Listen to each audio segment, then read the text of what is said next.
Praise the Lord. एक बार फिर से परमेश्वर का धन्यवाद हो कि हम परमेश्वर के वचन की सेवकाई कर सकते हैं। एक बार फिर से आप सबसे मुलाकात करके परमेश्वर की स्तुति करते हैं, प्रभु का धन्यवाद करते हैं कि प्रभु ने हम सबों को यहाँ तक संभाला है।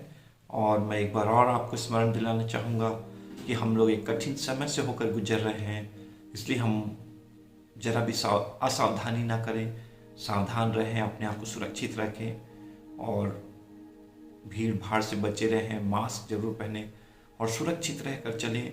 हम लोग ये प्रार्थना कर रहे हैं कि प्रभु यीशु के नाम से ये पूरा वायरस हमारे देश और सिवाने को छोड़कर चले जाए। मगर हम सब लगे हुए हैं प्रार्थना में और हम देख रहे हैं कि हम इसको पार कर सकें, मगर जब तक कि ये सारी समस्या पूरी रीति से निदान नहीं होती है, हम बड़े सुरक्षित तरीके से चलें। पिछले दिनों में प्रभु ने सब चीज़ों को संभाले रखा, प्रभु का धन्यवाद हो। और एक बार फिर से चीज़ें हमारे विपरीत जा रही हैं, इसलिए हमें और अधिक प्रार्थना करना है और एक दूसरे को सावधान करना है और बहुत ही सुरक्षित तरीके से प्रभु की सहायता से आगे बढ़ना है। परमेश्वर का धन्यवाद हो, परमेश्वर की स्तुति हो।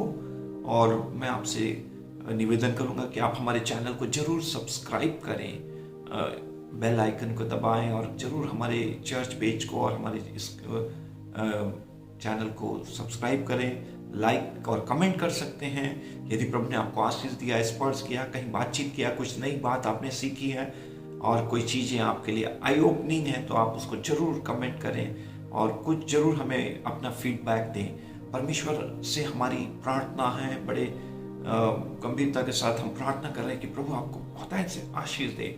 परमेश्वर के वचन से आज हम लोग देखेंगे, एक हफ्ते भर प्रभु ने हमें संभाला, प्रभु का धन्यवाद हो। और इस नए हफ्ते के पहले दिन में प्रभु का वचन से मैं आपको बताऊंगा।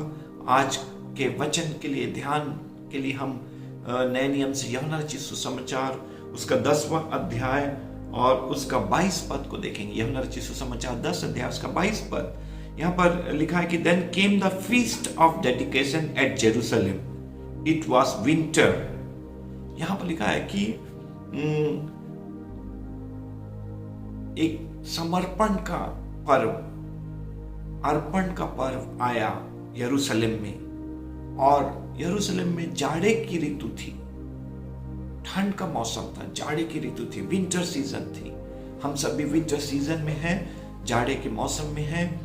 और यहाँ पर यूहन्ना रचित सुसमाचार 10 अध्याय उसका 22 पद में केवल एक ही वचन दिया गया है बाइबल में, जहां पर एक पर्व के बारे में हम लोग देख रहे हैं और इस पर्व का नाम है फीस्ट ऑफ डेडिकेशन, अर्पण का पर्व, अर्पण का त्योहार, फीस्ट ऑफ डेडिकेशन। और यरूशलेम में फीस्ट ऑफ डेडिकेशन मनाया जाता था, अर्पण का पर्व, अर्पण का त्योहार, समर्पण का त्योहार मनाया जाता था।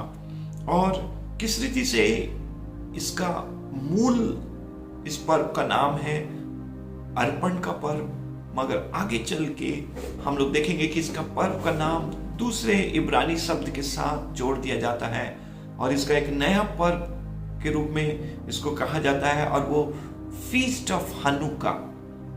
हनुका एक इब्रानी शब्द है और इसका मतलब होता है रोशनी, लाइट। और ये एक प्रकार से फीस्ट ऑफ हनुका या फीस्ट ऑफ डेडिकेशन। तो यूहन्ना रचित सुसमाचार 10 अध्याय 22 पद से मैंने एक नए पर्व को आपके लिए लिया है और मैं आपको बताना चाहता हूं आज फीस्ट ऑफ हनुका के बारे में, फीस्ट ऑफ डेडिकेशन के बारे में। दोनों ही नाम है इसके। और ये पहले वास्तव में यहाँ पर जैसे वचन में लिखा है ये अर्पण का त्योहार है, फीस्ट ऑफ डेडिकेशन है, मगर आगे चल के इसको यहूदी परंपरा और इतिहास के अंदर में फीस्ट ऑफ हनुका, रोशनी का त्योहार, ज्योति का त्योहार, प्रकाश पर्व के रूप में मनाया गया। तो परमेश्वर का धन्यवाद हो, परमेश्वर की स्तुति हो। ये पूरे बाइबल के अंदर में इस पर्व के बारे में ज्यादा जिक्र नहीं है, इसके बारे में ज्यादा मालूम नहीं है, जानकारी नहीं है। सिर्फ एक ही पद में इस पर्व का जिक्र है, इसकी चर्चा है, इसका वर्णन या बयान है कि फीस्ट ऑफ डेडिकेशन, अर्पण का पर्व, अर्पण का त्योहार था यरूशलेम में। और यहूदी लोग यरूशलेम में इस पर्व को, इस त्योहार को मना रहे थे क्योंकि हर एक त्योहार यरूशलेम और यरूशलेम के मंदिर से जुड़ा हुआ था, इसलिए ये त्योहार वहां पर मनाया जा रहा था। और यीशु मसीह उस जाड़े के मौसम में वहां पर यहूदियों के बीच में सेवकाई कर रहे थे और यीशु मसीह वहां सुलेमान के उस आंगन में चल रहे थे, जहाँ पर बहुत से यहूदी लोग यीशु मसीह की बातों को सुनते थे मगर विश्वास नहीं करते थे। और ये सारी बातें इसलिए लिखी गई हैं कि हम विश्वास करें और विश्वास के द्वारा से अनंत जीवन पाएं। तो यहूदी संस्कृति में, यहूदी धर्म में, यहूदी संस्कृति में या पुराने नियम के बाइबल के अंदर में परमेश्वर ने यहूदियों को 7 फीस्ट एंड फेस्टिवल्स दिए हैं, 7 पर्व और त्योहारों के बारे में दिया है। और ये इसमें 7 पर्व में से 3 प्रमुख त्योहार हैं जिसमें अनिवार्य रूप से उनको यरूशलेम में जाकर ये पर्व मनाना है। और मैंने कई एक प्रचार में इसको दोहराया, इसलिए मैं ज्यादा दोहरा नहीं रहा हूं, मगर 7 पर्व यरूशलेम को दिए गए। ये 7 पर्व मोएदीन, गॉड्स अपॉइंटेड टाइम, परमेश्वर के सुनिश्चित समय के बारे में बताते हैं। हमें उस समय, दिन काल की ओर इशारा करते हैं, इंगित करते हैं कि कैसे प्रभु यीशु मसीह का आगमन इस पृथ्वी के ऊपर में होगा। और निश्चित समय में, मोएदीन, गॉड्स अपॉइंटेड टाइम, परमेश्वर के नियुक्त समय में प्रभु यीशु मसीह संसार में आएंगे। यीशु मसीह ने कहा वो समय और वो घड़ी किसी को भी पता नहीं है, जब पिता का आदेश हो जाए, पिता का फरमान जारी हो जाए कि तुम फिर से दोबारा अपने कलीसिया को उठाने के लिए, अपनी दुल्हन को लेने के लिए वापस जाओ। और तुरही फूकी जाएगी और यीशु मसीह प्रधान स्वर्गदूत के ललकार के शब्द के साथ, बड़ी ललकार के साथ बादलों में, आकाश और पृथ्वी के बीच में, मध्य आकाश में यीशु मसीह प्रकट होगा, यीशु मसीह आएगा। मगर वो समय और काल को कोई नहीं जानता। यहूदियों में 7 पर्व और त्योहार होते थे। इसका बहुत सारा अर्थ है, अलग अलग पर्व मैं साल भर में बताते रहता हूं। और आज मैं आपको फीस्ट ऑफ हनुका या फीस्ट ऑफ डेडिकेशन के बारे में बता रहा हूं। तो ये जो फीस्ट ऑफ डेडिकेशन है, फीस्ट ऑफ हनुका है, ये 7 पर्वों में के अंतर्गत नहीं है।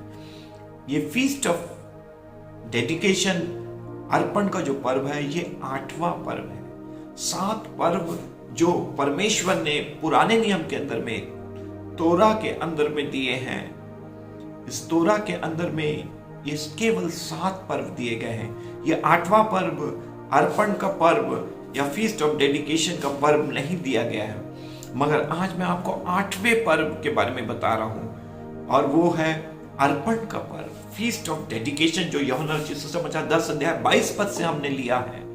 और ये पर्व 7 पर्व 7 पूर्णांक हैं, यहूदियों के अनुसार से पूर्ण अंक है, मगर 8 यहूदियों के अनुसार से एक नई शुरुआत है, न्यू ऑर्डर है, न्यू वर्ल्ड है, न्यू बिगिनिंग है, नई शुरुआत है। 8 अंक नए कार्यों के प्रारंभ का है। हमारी ये प्रार्थना है कि न्यू नॉर्मल नहीं, बल्कि सब कुछ नया हो जाए, स्वस्थ और सामान्य हो जाए और हम बढ़ें। तो आज 8वें पर्व को, जो कि एडिशनल फीस्ट है, 7 पर्वों में एक अतिरिक्त जोड़ा गया पर्व है, इस पर्व के बारे में मैं आपको बताऊंगा। इसका जो तारीख है वो 25 ऑफ किस्लेव, ये इब्रानी कैलेंडर के अनुसार से, हिब्रू लोगों के कैलेंडर के अनुसार से ये 25 ऑफ किस्लेव, ये किस्लेव जो महीना है उसके 25 तारीख को यहाँ पर मनाया जाता था। ये त्योहार का मनाना प्रारंभ हुआ और इस दिन में ये लोग बहुत ही एक आनंद का और बड़े खुशी और आनंद और हर्ष का वातावरण होता था। और ये 25 तारीख को किस्लेव जो माह है उसमें इस पर्व को मनाया जाता था। बाकी दूसरे पर्व 7वें माह में मनाया जाता है। और मगर ये जो है 25 तारीख को किस्लेव में मनाया जाता है। और ऐसा लोग बताते हैं कि ये 25 दिसंबर को एक प्रकार से लोग मनाया जाता है। तो यहाँ पर एक शब्द जो है द फीस्ट ऑफ डेडिकेशन, अर्पण शब्द, डेडिकेशन शब्द आया है। तो ये अर्पण का पर्व है। तो यहाँ पर क्या हुआ था कि यहाँ पर अर्पण से संबंधित कुछ बातें लिखी हुई हैं। हम लोग डे ऑफ एटोनमेंट और दूसरे अन्य पर्वों के बारे में देख चुके हैं, प्रायश्चित का पर्व और अन्य पर्वों के बारे में हम लोग देखे हैं। मगर यहाँ पर अर्पण क्यों कहा जा रहा है? और यहूदियों के इतिहास के अंदर में यहूदी लोग यरूशलेम के मंदिर में और यरूशलेम के वेदी में परमेश्वर को बलिदान चढ़ाया करते थे। मगर उनके इतिहास के अंदर में ऐसा हुआ कि एक रोमी शासक जो है उसका नाम है एंटियोकस एपिफेनस। एंटियोकस एपिफेनस, एपिफेनस शब्द का अर्थ है गॉड मैनिफेस्टेशन, गॉड मैनिफेस्ट, परमेश्वर का दर्शन, परमेश्वर का प्रगटीकरण। तो ये जो शासक था इनका नाम था एंटियोकस एपिफेनस। ये एक ऐसे रोमी शासक थे जिनका नाम का अर्थ है कि परमेश्वर का प्रगटीकरण, परमेश्वर प्रकट हुआ है, परमेश्वर का दर्शन, थियोफेनस, परमेश्वर का दर्शन। मगर ये एंटियोकस एपिफेनस ने यरूशलेम में शासन करते समय यहूदियों के मंदिर में, उनके पवित्र मंदिर में उन्होंने वहां पर बाजू में एक और वेदी बना दिया और उस वेदी में घृणित जानवर का बलिदान कर दिया। यहूदी लोग को तोरा के निर्देश के अनुसार से सब प्रकार के नापाक जानवरों से दूर रहना है, और सबसे नापाक जानवर जिससे उनको दूर रहना है वो है हॉग, पिग, स्वाइन, सुअर से वो लोग बहुत दूर रहते हैं। उसको नापाक जानवर कहा गया है, उसको खाना वर्जित है उनके लिए, और उसको छूना और उससे बहुत ही दूर की बात है। मगर ये शासक ने यहूदियों के पवित्र मंदिर में वेदी के बाजू में एक दूसरा वेदी बना के इन्होंने जियूस ओलंपियस, ये यूनानी जो देवता है जिसका जन्म 25वें किस्लेव माह में हुआ था, और इसको 25 दिसंबर में इन्होंने वेदी के ऊपर में इनके लिए इन्होंने वेदी में एक नापाक जानवर सुअर का बलिदान कर दिया। और एक यहूदियों के लिए इस चीज का सहन करना, बर्दाश्त करना, इस चीज को, ये इनकी कल्पना, सोच और उनके स्वाभिमान के विपरीत थी। लोग इसको सहन नहीं कर सकते थे और उन्होंने कहा कि अरे हमारे पवित्र मंदिर को, यरूशलेम के पवित्र मंदिर को, परमेश्वर के पवित्र वेदी को इन्होंने अपवित्र कर दिया, अशुद्ध कर दिया, और ये पूरा अपवित्र हो गया है। यहां पर द एबोमिनेशन ऑफ डिसोलेशन, इन्होंने हमारी वेदी को घृणित बना दिया है, उसका बेइज्जती कर दिया, उसका अनादर कर दिया है। हमारे परमेश्वर और परमेश्वर की वेदी को इन्होंने घृणित कर दिया, अशुद्ध कर दिया, अपवित्र कर दिया है, और उसमें घृणित वस्तुओं का, घृणित जानवर का बलिदान चढ़ा दिया है। और इस कारण से पूरे यहूदी लोग दासत्व में, एंटियोकस एपिफेनस के साम्राज्य में उन लोग कुछ भी नहीं कर पाए। मगर इन लोग के शासनकाल के समय में यहूदी लोग एक गुलाम के रूप में थे। मगर यहूदियों के गांव में वहां पर एक परिवार था, और उस परिवार मैकाबियस परिवार था, और उनके याजक जो गांव में रहते थे, जूडस ऑफ मैकाबियस, उनके 4-5 लड़के थे, और उन्होंने कहा कि हम इस घृणित अवस्था को, घृणित वस्तु को, परमेश्वर के इस मंदिर और वेदी को अपवित्र किए जाने को बर्दाश्त नहीं करेंगे, और इसलिए हम इसके विरुद्ध में एक जिहाद, एक लड़ाई, एक जंग छेड़ देंगे। और उन्होंने इस शासक के विरुद्ध में लड़ाई और विद्रोह कर दिया और लड़ाई छेड़ दिया, और इसके लिए वो लोग जंगल में जाकर छिप गए और विभिन्न तरीके से वो लड़ने की कोशिश किए। और 3 साल के संघर्ष के बाद में, बड़े खिंचातानी, लड़ाई, युद्ध और सब प्रकार की गड़बड़ियों के बाद में 3 साल के युद्ध में 167 BC, ईसा से पूर्व एक 167 ईयर में उन्होंने फिर से इस मंदिर को और इस वेदी को ये रोमी शासक और ये यूनानी संस्कृति से छुड़वाया, और अपनी पवित्र मंदिर को अपने हाथ में लेकर पुनः पवित्र यरूशलेम में परमेश्वर के मंदिर का शुद्धिकरण किया गया, उसका पवित्रीकरण किया गया, और मंदिर को शुद्ध और पवित्र किया गया, और परमेश्वर की वेदी को फिर से उन्होंने शुद्ध और पवित्र किया, और उस वेदी को पुनः अर्पण किया, पुनः परमेश्वर के बलिदान के लिए, परमेश्वर की आराधना के लिए, परमेश्वर की स्तुति के लिए फिर से उसका बलिदान किया।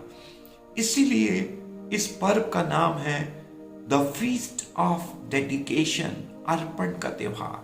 वास्तव में ये पहला अर्पण नहीं है, ये पहला समर्पण नहीं है, बल्कि एक प्रकार से वेदी अशुद्ध होने के बाद उसे पुनः बनाया गया, उसे शुद्ध किया गया और उसको नए सिरे से पुनः अर्पित किया गया।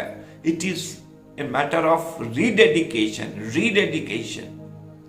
सेकेंड टाइम, दूसरी बार उन्होंने परमेश्वर को के मंदिर और वेदी को पवित्र करके परमेश्वर की वेदी को अर्पित किया गया। और उस समय से जिस 3 साल के संघर्ष और लड़ाई के बाद जब उनको विजय मिलती है, जब ये फतेहमंद होते हैं, विजयी होते हैं अपने परमेश्वर के नाम से, जब जीत जाते हैं यरूशलेम को, इस मंदिर को, और जब वो अपने हाथों में उस मंदिर को ले लेते हैं, तो जूडस ऑफ मैकाबीज, ये जो परिवार है और ये जो जूडस ऑफ मैकाबीज युद्ध जीत के इस वेदी को पुनः अर्पण करते हैं, समर्पण करते हैं और उसकी वेदी को शुद्ध और पवित्र करके अर्पण करते हैं। तो ये 8वां पर्व है जो 167 BC से एक नए पर्व के मनाए जाने का प्रारंभ हुआ।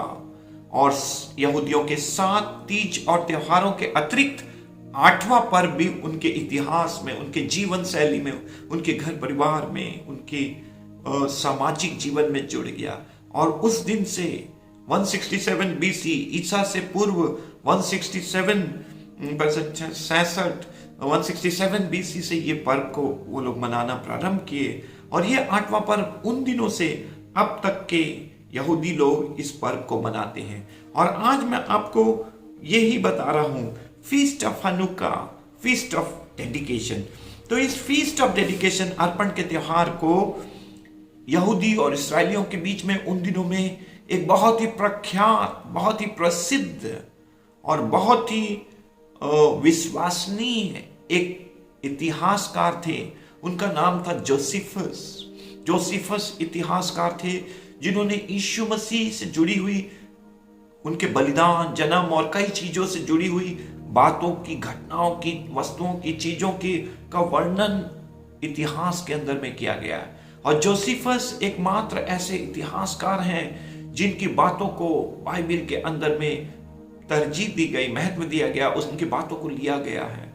तो उस जमाने में उतने अधिक पत्रकार और इतिहासकार नहीं हुआ करते थे, मगर जोसेफस ने बताया और जोसेफस ने इस पर्व का नाम फीस्ट ऑफ डेडिकेशन से एक प्रकार से फीस्ट ऑफ हनुका रख दिया। और उस समय से यहूदियों के बीच में यह त्योहार फीस्ट ऑफ डेडिकेशन के बजाय फीस्ट ऑफ हनुका करके मनाया जाता है। हनुका इब्रानी शब्द है जिसका अर्थ है लैम्प, दीपक, दिया, मोमबत्ती, रोशनी जलाने वाला दिवट। तो उस समय से जोसेफस ने इस पर्व का नाम फीस्ट ऑफ हनुका रख दिया और उस समय से हनुका पर्व यहूदी और इस्राएलियों के द्वारा से मनाया जा रहा है। तो तोरा के अंदर दिए गए 7 तीज और त्योहार, फीस्ट एंड फेस्टिवल को वो मनाते हैं। उसमें से 3 प्रमुख त्योहार हैं, प्रायश्चित का पर्व, तंबुओं का पर्व, सप्ताहों का पर्व। The feast of atonement, feast of Shavuot, सप्तों का त्योहार, एंड फीस्ट ऑफ टैबरनेकल, तंबुओं का त्योहार, झोपड़ियों का पर्व। ये 3 सातों में से 3 प्रमुख त्योहार तो मनाए जाते हैं। इसके अतिरिक्त 7 पर्व के पश्चात 8वां जो पर्व मनाया जाता है वो है फीस्ट ऑफ हनुका, जो कि एडेड है, जो बाद में जोड़ा गया है उनके इतिहास के अंदर में। तो फीस्ट ऑफ हनुका रोशनी का त्योहार है और इस त्योहार को लोग बड़े, जब ये लोग युद्ध जीत जाते हैं और फिर से वेदी और मंदिर की स्थापना करते हैं, तो इनके उमंग, इनकी भावनाओं, इनके इजहार का कोई सीमा नहीं होता है। ये अत्यधिक आनंदित और मगन होते हैं, नाचते और गाते हैं और प्रभु की स्तुति करते हैं। और ये त्योहार 8 दिनों तक मनाया जाता है। ये 8वां पर्व 8 दिनों तक मनाया जाता है।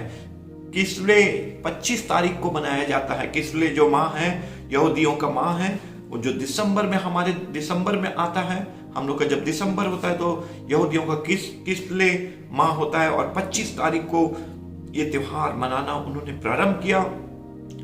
8 दिन तक जब ये पर्व मनाया जाता है तो पहले दिन इन लोग एक दिया, एक मोमबत्ती, एक रोशनी जलाते हैं और एक एक दिन एक एक दिया, एक एक रोशनी, एक एक मोमबत्ती जोड़ते जाते हैं। और 7 दिन तक, 8 दिन तक जब ये त्योहार मनाए जाते हैं तो 8वें दिन में ये 9 दिया, 9 मोमबत्ती, 9 ऐसे दीपदान जलाते हैं और एक एक दिन ये जलाकर इस पूरे पर्व को मनाते हैं। और इस पर्व के समय में भजन संहिता 30 जो कि मंदिर के समर्पण का एक भजन है, इस भजन संहिता 30 को गीत के रूप में वो गाते थे।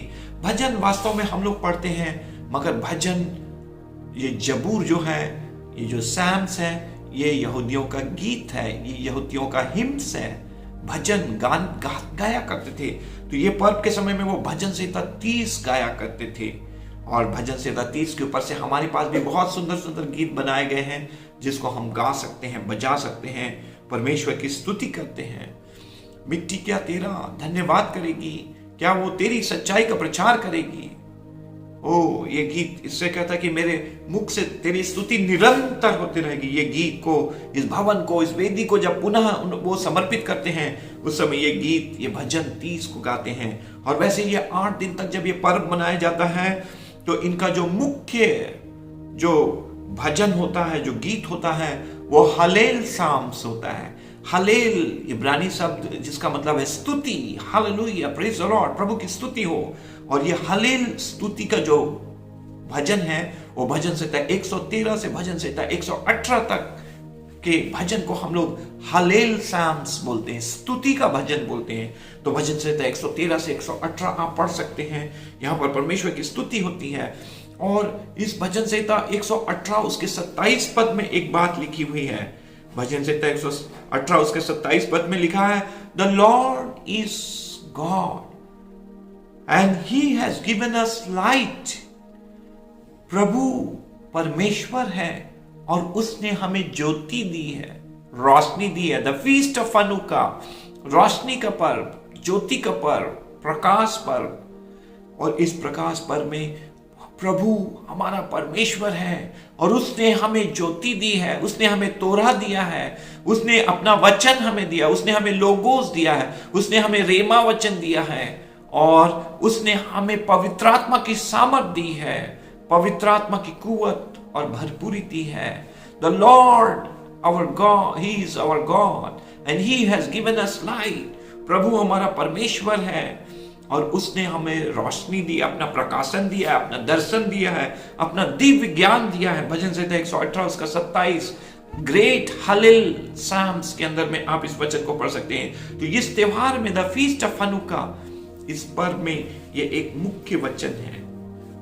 तो उस समय में परमेश्वर की वेदी पुनः स्थापित की गई और उसकी वेदी में बलिदान चढ़ाया गया। और बहुत सारे पर्वों में, यहूदियों के पर्वों में ना केवल बलिदान चढ़ाया जाता है मगर बहुत सारे वेजिटेशंस, हरी भरी चीजों को भी चढ़ाया जाता है। जैसे कि थायरसिस बोल के एक पेड़ है जो कि एक ऐसी लंबी टहनी के समान होती है, जो दाख की पेड़ के समान होती है, जो ऐसा करके लंबी जाती है और बाजू बाजू में उसके फूल और पत्तियां होती हैं और वो एक ऐसे लंबे रूप में होती है। इसको थायरसिस करके बोला जाता है।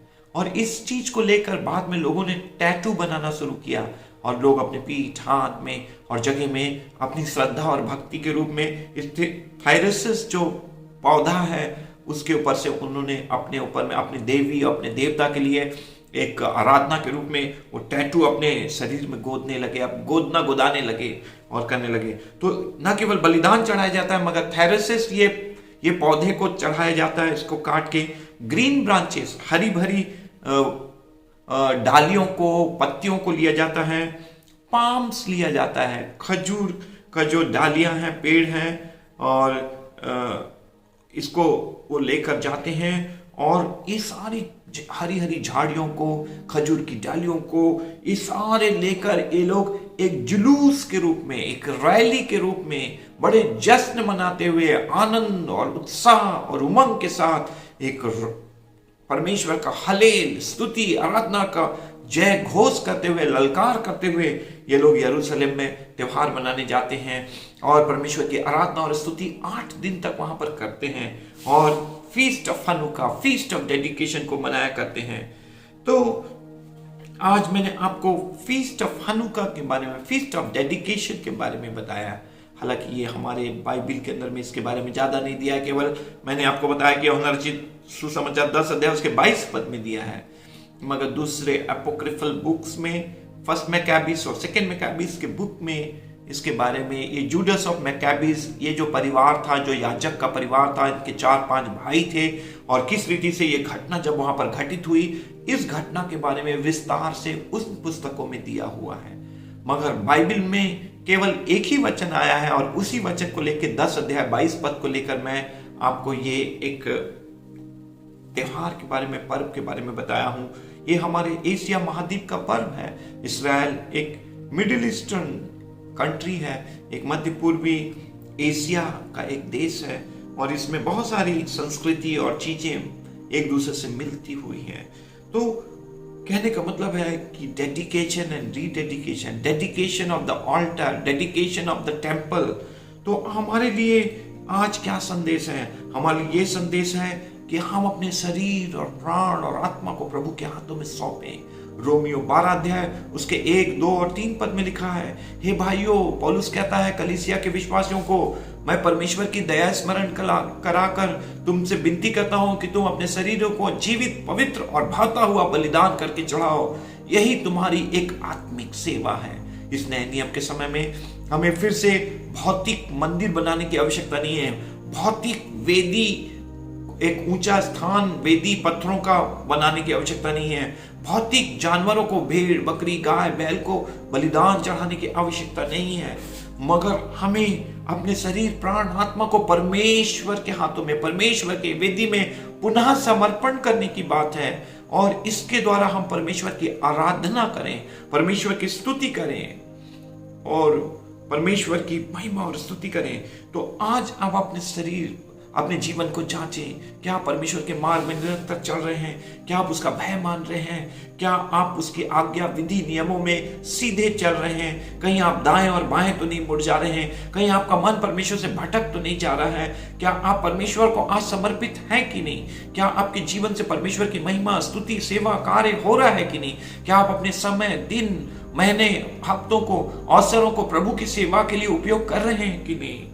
आज अपने जीवन को, अपने शरीर, प्राण, आत्मा को, अपने घर परिवार को, अपनी कलीसिया को, अपने शहर, नगर, देश को परमेश्वर के हाथों में पुनः समर्पित करने की बात है। उसकी वेदी में समर्पित करने की बात है कि प्रभु सब कुछ बहुत अच्छा नहीं है, परंतु जो कुछ भी है, जैसे भी हम हैं, हम अपने जीवनों को तेरे हाथों में समर्पित करते हैं। तू हमारे इस कोमल जीवन को अपने हाथ, नाजुक जीवन को अपने हाथों में ले और इसको अपने लिए अस्त्र बना, शस्त्र बना, अपनी महिमा के लिए उपयोग कर, इसका इस्तेमाल कर। मेरे जीवन के द्वारा तेरी महिमा हो, तेरी स्तुति हो, तेरा कार्य हो। तो परमेश्वर के वचन में यहाँ पर वेदी को प्रभु के हाथों में चढ़ाया गया। हम अपने आत्मा को परमेश्वर के हाथ में संपूर्ण रीति से दे दे। बाइबल में प्रेरित पौलुस कुरिन्थ की कलीसिया को स्मरण दिलाकर कहता है, क्या तुम नहीं जानते कि तुम परमेश्वर का मंदिर हो और परमेश्वर का आत्मा तुम पर वास करता है? इस कारण जो इस मंदिर को नाश करेगा उसे परमेश्वर नाश करेगा। 3 अध्याय में, 6 अध्याय में, पहला कुरिन्थी की पत्री में बार बार पौलुस ने बताया कि मेरा और आपका शरीर पवित्र आत्मा का मंदिर है, हम पवित्र आत्मा से भर जाएं। पौलुस ने कहा इफिसियों 5 अध्याय में कि दाखरस से मतवाले ना बनो, बल्कि आत्मा से परिपूर्ण होते जाओ। और हमें प्रतिदिन पवित्र आत्मा की भरपूरी पाने की आवश्यकता है और अधिक आत्मा से भरते जाने की आवश्यकता है। अन्य अन्य भाषा में प्रतिदिन आराधना करने की आवश्यकता है, नए नए शब्दों को बोलने की आवश्यकता है। और जैसे प्रभु ने हमें अनुग्रह दिया है, हम प्रार्थना, आराधना, स्तुति और प्रभु के कार्य में बढ़ जाएं। जोर से, धीमे से, मन से, हृदय से, हर एक प्रकार से आप परमेश्वर की आराधना करें, स्तुति करें। अपने शरीर, प्राण, आत्मा को हर एक प्रकार के पाप, मलिनता, दूषित होने से, हर एक संसार के वस्तुओं से और ऐसे घृणित चीजों से बचा के रखें। आपका जीवन पवित्र वेदी है, पवित्र मंदिर है और इसमें पवित्र आत्मा, परम पिता परमेश्वर निवास करते हैं। इसलिए आप अपने जीवन को सावधान रखें और सब प्रकार की अपवित्रता, अशुद्धता, बुरी बातें, गलत बातचीत, गलत सोच विचार, गलत दृष्टि, गलत चीजें, सब चीजों को, अशुद्ध चीजों को अपने जीवन से दूर करें और अपने आप को पवित्र करें, ताकि परमेश्वर का निवास हमारे जीवन में हो, परमेश्वर हमारे बीच में चले फिरे।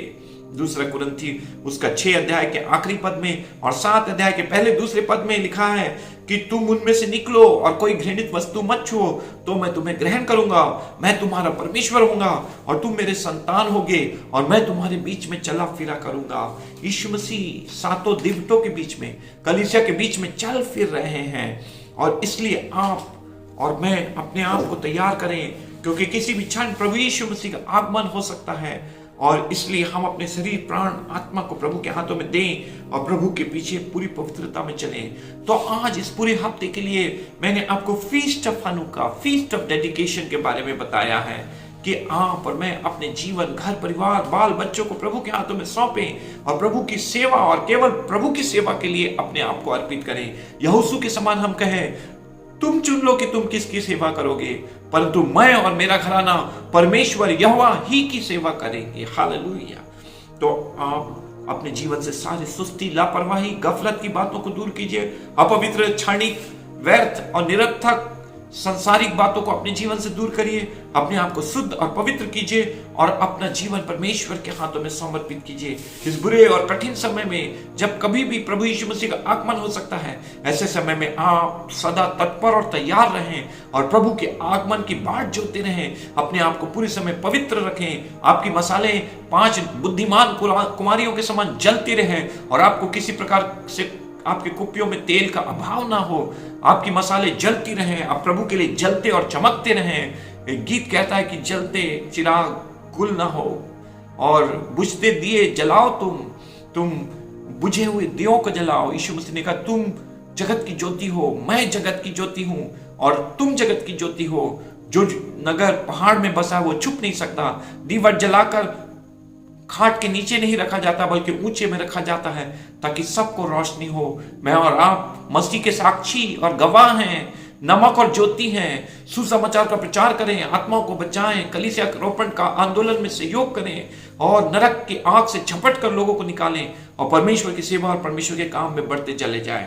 आप पूरे हफ्ते भर इन वचनों को बार बार सुने, कमेंट करें, लाइक, सब्सक्राइब करें और इन वचनों को और अधिक अध्ययन करें, पढ़ें और अपने आप को आत्मिक रीति से, पूरी रीति से जल जाएं। आप ठंडे और गुनगुने ना हो, बल्कि आप सरगर्म हो जाएं और प्रभु के लिए जलते रहें। आपके जीवन के द्वारा प्रभु की महक, उसकी खुशबू, उसकी रोशनी, उसका प्रकाशन और दर्शन अन्य लोगों को मिल जाए, अन्य लोग भी उद्धार पा जाए और प्रभु की कलीसिया में जुड़ जाए।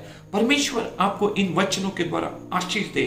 आइए हम अपने आंखों को बंद करें, सर को झुकाएं और प्रार्थना करें। जो वचन हमने सुना उसके अनुसार से हम अपना जीवन का अवलोकन करें, मूल्यांकन करें, जांचें आज आप कहां पर खड़े हैं। सुस्ती, लापरवाही को उतार फेंकें, प्रभु के लिए जाग उठें, जलने पाए। ओ प्रभु के वचन में रोशनी के बारे में बहुत कुछ लिखा है। पौलुस कहता है कि तुम जलते हुए दीपकों की नाई, इस अंधकार में संसार में जलते हुए दीपकों की नाई एक रोशनी हो, तुम्हारा प्रकाशन सब लोगों पर फैलने पाए। उठ प्रकाशमान हो, क्योंकि तेरा प्रकाश आया। आइए हम प्रार्थना करें, अपने जीवन को समर्पित करें। पिता परमेश्वर, हम सब आपके पास आते हैं, सुंदर पवित्र वचनों के लिए धन्यवाद देते हैं। आपके वचन के अनुसार हम सबको छू ले प्रभु, हर एक को शारीरिक, मानसिक, आत्मिक, आर्थिक, पारिवारिक, व्यवसायिक, बच्चे, बड़े, बुजुर्ग, जवान, सबको छू ले प्रभु। तेरा लोगोस वचन सबके लिए रेमा बन जाए। पवित्र आत्मा की सामत और अभिषेक और चंगाई और तंदुरुस्ती हर एक को स्पर्श करने पाए और हर एक का जीवन बदल जाए। हर एक व्यक्ति तेरे आगमन के लिए तत्पर और तैयार हो जाए और तुझसे चुनौती पाके तेरी सेवा और तेरे कार्य को अंजाम देने के लिए खड़े हो जाए, एक सैनिक के समान। सबको बड़ी बरकत दे।